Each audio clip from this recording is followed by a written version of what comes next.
The hidden Kennedy who created the Special Olympics. History remembers the Kennedy family for politics, power, and tragedy. The names of presidents and senators echo through American history: John, Robert, and Ted Kennedy. Yet one member of the family quietly created a revolution that reached far beyond politics. Her work transformed the lives of millions of people who had long been hidden from public view. Her name was Eunice Kennedy Shriver, and she changed the way the world treated people with intellectual disabilities. Growing up Kennedy. Eunice Mary Kennedy was born on July 10, 1921, in Brookline, Massachusetts. She was the fifth of 9 children born to Joseph P. Kennedy Sr. and Rose Fitzgerald Kennedy, one of the most powerful and ambitious families in America.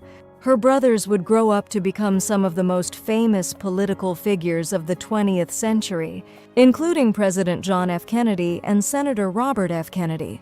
The Kennedy household was energetic, competitive, and filled with expectations. The children were encouraged to excel in school, athletics, and public service. Eunice herself was a strong athlete. At Stanford University, she competed in swimming and track and field before graduating in 1943 with a degree in sociology. Yet one person in the Kennedy family quietly shaped Eunice's future more than anyone else: her sister Rosemary Kennedy. The sister who changed everything. To understand Eunice Kennedy Shriver, one must understand the life of her older sister, Rosemary Kennedy. Rosemary was born on September 13, 1918, in Brookline, Massachusetts. But from the moment of her birth, something went terribly wrong. When Rose Kennedy went into labor, the doctor had not yet arrived. The nurse in attendance made a disastrous decision. She instructed Rose Kennedy to keep her legs closed and delay the birth until the doctor returned. The baby's head remained trapped in the birth canal for nearly 2 hours. During that time, the infant was deprived of oxygen. Doctors today believe that this lack of oxygen caused permanent brain damage. As Rosemary grew, her parents noticed that she was slower than the other Kennedy children. She struggled to learn basic skills such as reading and writing, and reached developmental milestones later than expected. Yet in many ways, she was cheerful and social. She loved music, dancing, and dressing up for social events. For a time, the Kennedy family tried to treat her life as normally as possible. When their father became the U.S. ambassador to Great Britain in 1938, Rosemary even appeared as a debutante before King George VI and Queen Elizabeth at Buckingham Palace. But as she entered adulthood, Rosemary's struggles became harder to manage. A desperate decision. By the early 1940s, Rosemary's behavior had become unpredictable. She experienced mood swings and occasional seizures, and she sometimes slipped away from the convent school where she lived to wander the streets at night.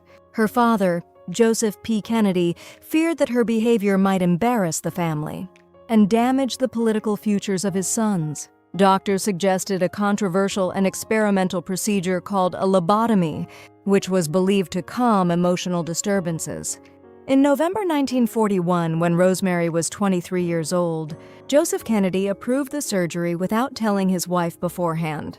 During the procedure, doctors cut into the front part of Rosemary's brain. While asking her questions and listening to her responses, the operation was a catastrophe. Rosemary's mental ability dropped to the level of a small child. She could barely speak, struggled to walk, and required lifelong care. The once lively young woman who loved dancing and music was gone. Sent away and hidden. After the surgery, Rosemary was quietly sent to St. Coletta School for Exceptional Children in Wisconsin. For years, the truth about her condition was kept secret. Even many members of the extended Kennedy family did not know where she was living. Most heartbreaking of all, Rosemary's brothers and sisters were not allowed to visit her for many years. Some historians estimate that the Kennedy children did not see their sister again. For nearly 2 decades, the silence finally began to break in 1961 after Joseph P. Kennedy Sr. suffered a severe stroke.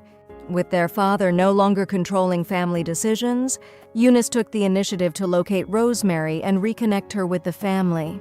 She became the first sibling to regularly visit her, gradually bringing Rosemary back into the family's life after years of isolation. For Eunice, this silence had always been deeply painful. She loved Rosemary and believed that what had happened to her sister represented a much larger injustice. Society had hidden away people with intellectual disabilities instead of giving them opportunities to live full lives. Instead of accepting that injustice, Eunice decided to fight it. Eunice's awakening. In the 1950s and early 1960s, many people with intellectual disabilities were confined to institutions. They were rarely educated, rarely employed, and almost never included in community life. Eunice believed this was a terrible mistake.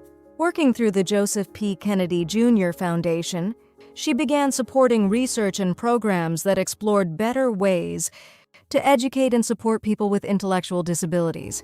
Eunice also used the influence of her family during her brother, President John F. Kennedy's administration, to push for national action.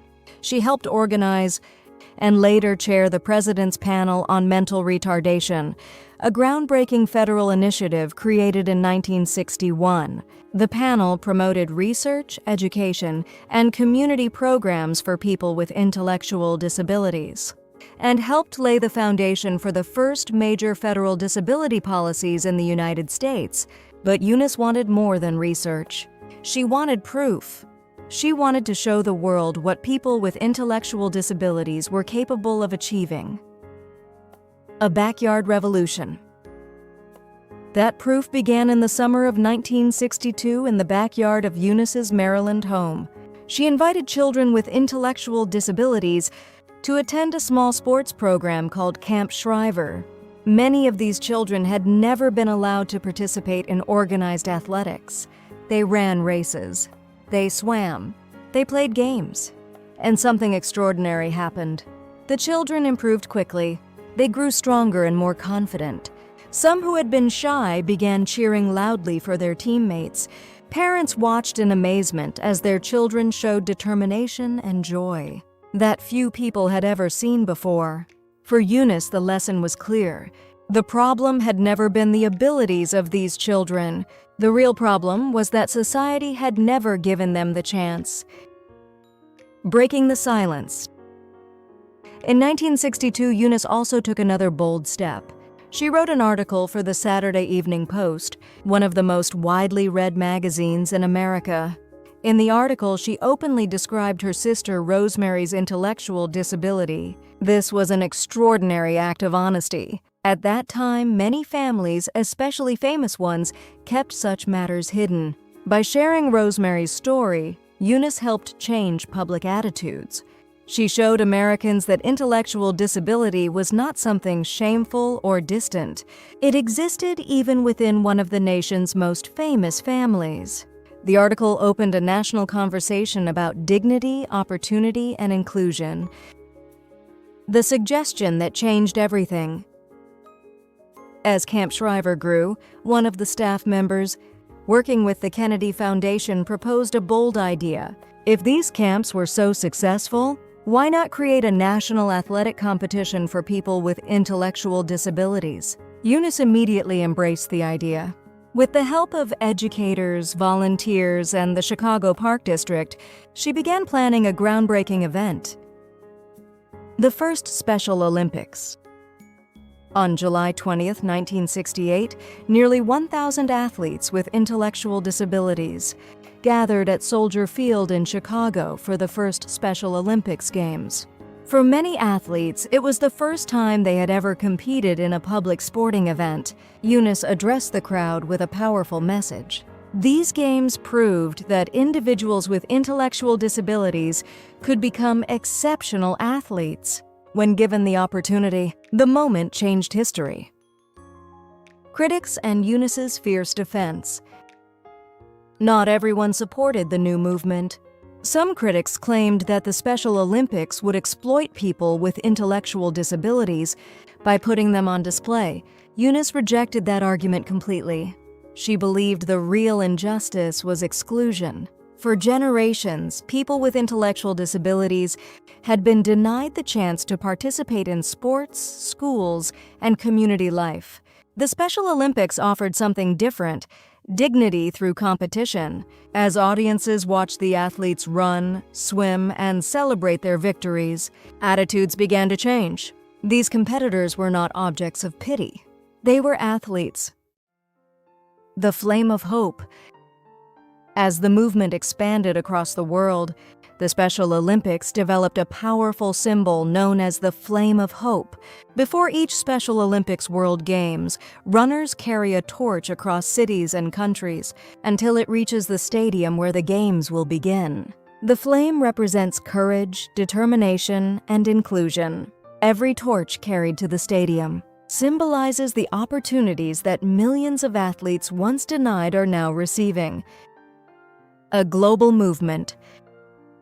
Today, the Special Olympics includes millions of athletes in more than 170 countries and organizes over 100,000 competitions every year. But its greatest achievement is not athletic. The movement transformed the way society views intellectual disability. It replaced pity and fear with dignity, ability, and pride. A reunion that deepened Eunice's resolve. Every time Eunice watched a Special Olympics athlete cross the finish line, she thought of Rosemary. After the family silence began to break in 1961, Eunice continued visiting Rosemary regularly. Although Rosemary could no longer speak clearly, she recognized her sister and greeted her with warmth and excitement. The reunion deeply moved Eunice. Her sister's life had been filled with loss and isolation, but her spirit remained. Rosemary had never been given the chance to compete, but because of Eunice Kennedy Shriver, millions of others would.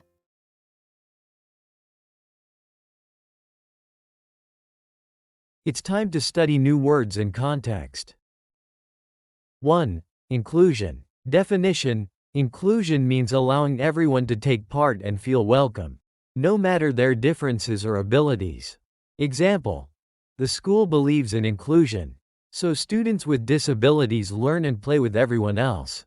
2.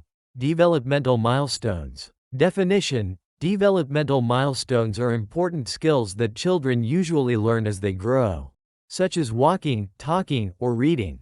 Example: learning to walk and say simple words are developmental milestones for young children. 3. Debutante. Definition: a debutante is a young woman who is formally introduced to society at a special social event. Example: at 18, she attended a grand ball as a debutante. 4. Mood swings. Definition: mood swings are sudden changes in a person's feelings, such as quickly moving from happiness to anger or sadness. Example: during the stressful week, he experienced mood swings that surprised his friends. 5. Convent school. Definition: a convent school is a school that is run by nuns, and often connected to a church. Example: she studied at a convent school, where the teachers were kind but very strict. 6. Lobotomy. Definition: a lobotomy is an old type of brain surgery that doctors once used to try to treat mental illness or severe behavior problems. Example: in the past, some doctors performed a lobotomy to try to calm patients with serious mental health problems. 7. Disturbance. Definition: a disturbance is a problem or situation that interrupts peace, calmness, or normal activity. Example: the loud noise outside caused a disturbance in the quiet neighborhood. 8. Catastrophe. Definition: a catastrophe is a very bad event that causes great damage, loss, or suffering. Example: the earthquake was a catastrophe that destroyed many homes. 9. Exceptional children. Definition: exceptional children are children who have special needs or abilities that make them different from most other children. Example: the program helps exceptional children develop their skills and confidence. 10. Awakening. Definition: awakening means a moment when someone begins to understand something important for the first time. Example: reading the book was an awakening for her about the struggles of poor families. 11. Groundbreaking. Definition: groundbreaking means something new and important that changes the way people think or work. Example: the scientist made a groundbreaking discovery that helped doctors treat the disease. 12. Exploit. Definition: exploit means to use someone unfairly in order to gain an advantage or benefit. Example: the company was criticized for trying to exploit workers by paying them very little. Comprehension questions. 1. Who was Eunice Kennedy Shriver? Answer: Eunice Kennedy Shriver was a member of the Kennedy family who worked to improve the lives of people with intellectual disabilities and founded the Special Olympics. 2. What famous political family did Eunice belong to? Answer: she belonged to the Kennedy family, which included President John F. Kennedy and Senators Robert and Ted Kennedy. 3. Where and when was Eunice Kennedy Shriver born? Answer: she was born on July 10, 1921, in Brookline, Massachusetts. 4. Which person in Eunice's family most influenced her life's work? Answer: her older sister Rosemary Kennedy had the greatest influence on Eunice's life and mission. 5. What happened during Rosemary Kennedy's birth that may have caused brain damage? Answer: the doctor was not present, and the nurse told Rose Kennedy to delay the birth, causing the baby to remain in the birth canal too long and lose oxygen. 6. What difficulties did Rosemary face as she grew up? Answer: she developed more slowly than her siblings and had trouble learning skills like reading and writing. 7. What major event did Rosemary participate in when her father was ambassador to Britain? Answer: she was introduced to society as a debutante and attended an event at Buckingham Palace. 8. Why did Joseph Kennedy approve a lobotomy for Rosemary? Answer: he believed the surgery would calm her mood swings and behavior problems. 9. What happened to Rosemary after the surgery? Answer: the surgery severely damaged her abilities, leaving her unable to speak clearly or care for herself. 10. Where was Rosemary sent after the operation? Answer: she was sent to St. Coletta School for Exceptional Children in Wisconsin. 11. Why did Eunice feel strongly about helping people with intellectual disabilities? Answer: she believed society treated them unfairly, and that her sister Rosemary had suffered because of that injustice. 12. What organization did Eunice use to support research and programs for people with disabilities? Answer: she used the Joseph P. Kennedy Jr. Foundation. 13. What was Camp Shriver? Answer: Camp Shriver was a sports camp started by Eunice in her backyard for children with intellectual disabilities. 14. What important discovery did Eunice make during Camp Shriver? Answer: she discovered that people with intellectual disabilities could learn sports skills, gain confidence, and succeed when given opportunities. 15. When and where were the first Special Olympics held? Answer: the first Special Olympics were held on July 20, 1968, at Soldier Field in Chicago. 16. Why did some critics oppose the Special Olympics at first? Answer: they believed the Games might exploit people with intellectual disabilities. 17. What is the flame of hope in the Special Olympics? Answer: it is a torch carried to the Special Olympics Games to symbolize courage, inclusion, and hope. 18. How did Rosemary's life influence Eunice's work? Answer: Rosemary's struggles inspired Eunice to create opportunities and dignity for millions of people with intellectual disabilities through the Special Olympics.